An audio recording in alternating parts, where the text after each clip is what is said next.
What's going on, my fellow Jedi and Padawans? Welcome back to another Jedi gaming video. Thank you guys so much for coming back to the channel, and if you guys are new, welcome. Today we're going to be going over a PvP Arc Warlock build for y'all. I know there are a lot of changes coming with Lightfall to the supers, subclasses, armor mods, everything like that, but it'll make it so much easier for y'all to make these builds once that happened, and I'll start going over remaking, redoing some with all the changes and going over my favorites. But for now, we have this, taking it into endgame, trials, survival, sixes, whatever it may be, my favorite Warlock build to use inside of the Crucible.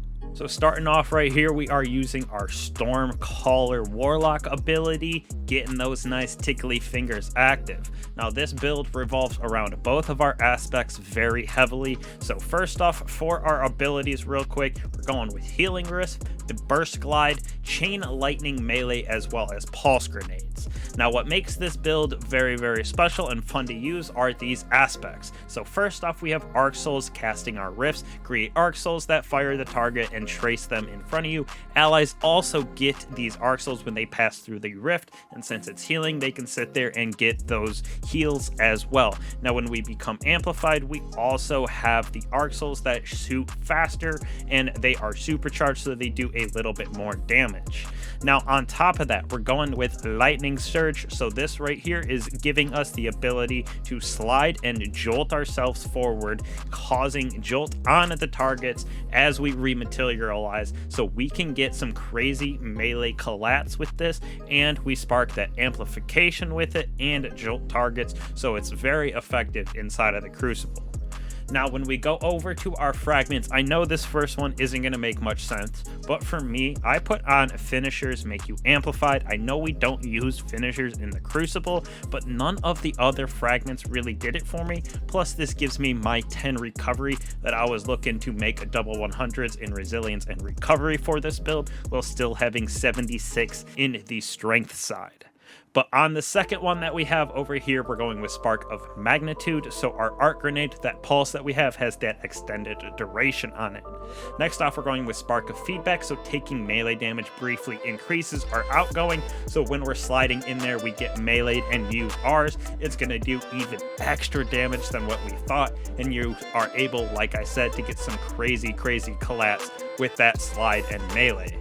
Now last but not least, we're using Spark of Recharge, so when we do get critically wounded and that red and flashing starts to happen, we're going to get our melee and our grenade back very fast, which is very nice for the Crucible, of course, especially since we're using it specifically for this nice lightning surge to get that slide and just defeat everyone else. Now starting with weapons right here, we're going to have a couple choices in all of our slots besides the heavy. So first off, in our primary slot, we're going with hand cannons with this build with Thorn, Ace of Spades, and Rose. These are my favorite 3 hand cannons to use inside of the Crucible at the moment, especially in our kinetic slot.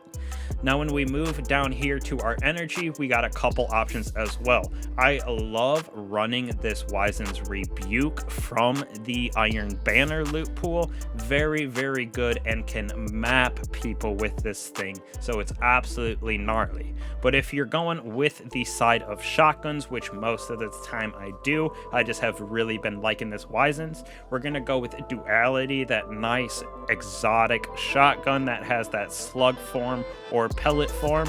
We're going with Gnora's Axe here, another gnarly Iron Banner weapon in a slug shotgun, and then the Found Verdict slide shot opening shot, one of my favorite weapons for shotguns just in the entire game for PvP.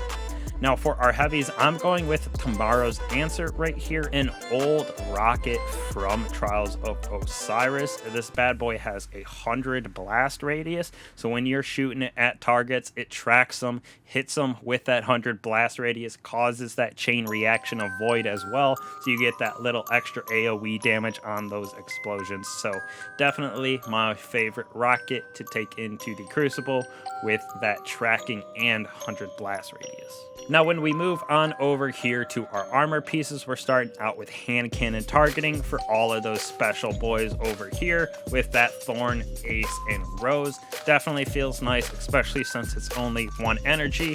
When it goes back to its normal 5, we're only going to be able to have 1 hand cannon targeting on, but it's really not that big of a deal in my personal opinion to just have 1. Now, onto the exotic. For this build, we're using Karnstein Armlets, so melee kills instantly restores large amount of health and continues to restore health afterwards for a short period. So with this build and being able to use that slide and melee, getting those nice wipes on a lot of enemies and they don't expect it, it procs the Karnsteins as well, so you can keep going up close and personal with those shotguns or that fusion rifle. So this thing is super nice at keeping you alive with that health regen.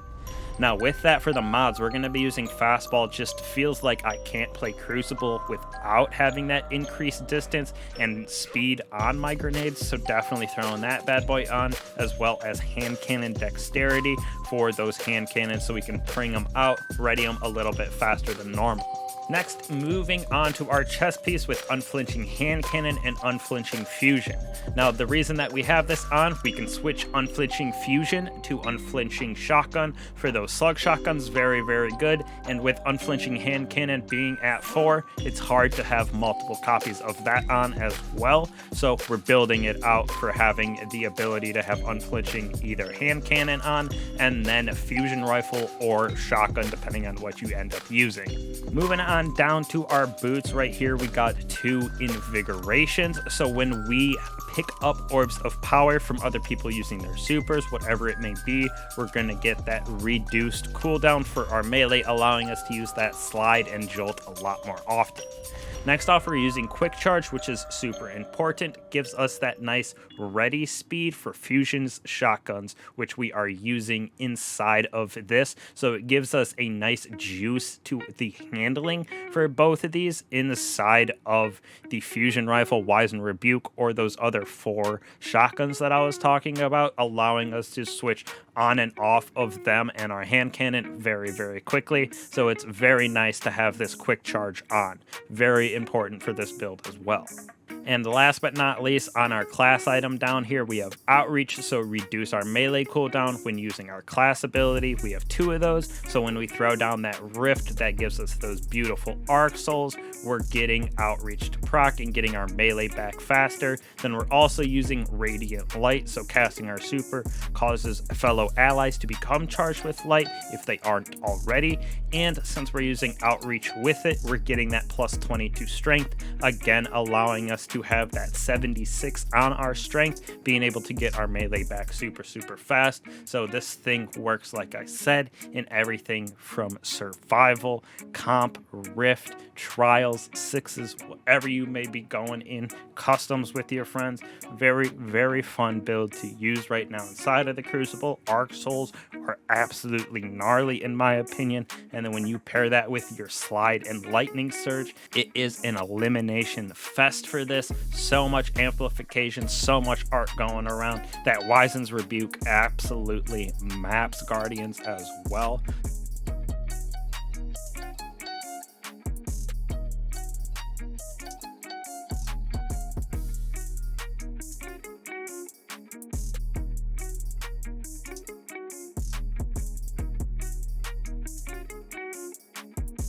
Future and in Lightfall. So thank you guys again. I'll catch y'all in the next one. Peace.